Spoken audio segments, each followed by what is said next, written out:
This is Scarlett Sanchez, and I am going to be conducting a book talk on this beautiful book called Danza. And this is the story of Amalia Hernandez and El Ballet Folklorico. Have you ever wondered or seen about folkloric dance and its movements, and ever thought about where it originated from? Well, in this story, you will find out exactly that. Amalia Hernandez, she grew up and she was very just observant of dancers in her area, in her village. And she was so inspired by them at the way that they danced. And she knew at a very young age that she was going to become a dancer. And she studied dance. She actually took dance classes by some wonderful teachers who were very, very talented. And she took ballet and she took modern dance.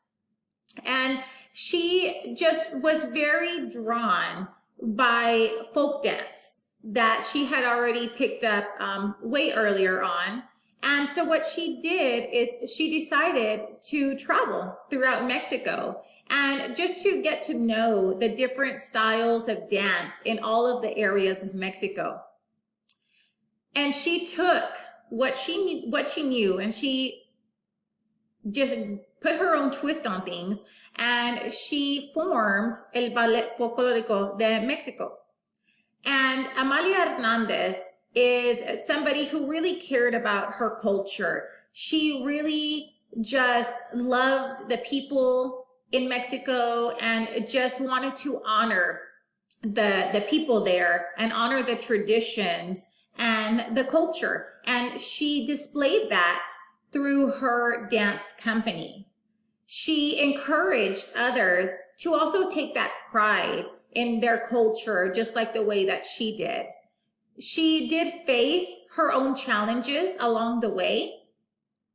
And I really relate to this book as a dancer myself, who I've grown up around dance, and I live in Deep South Texas, where I am just very close to the border of Mexico. And so this book just really resonates within me at how a strong Hispanic woman cared so much about something and honors her people and her culture. And it really is just very inspirational. Now, you're going to have to read more and read about how exactly she honors her Mexican heritage. And these beautiful illustrations are so captivating that you're going to want to see them, and they go along with the story perfectly.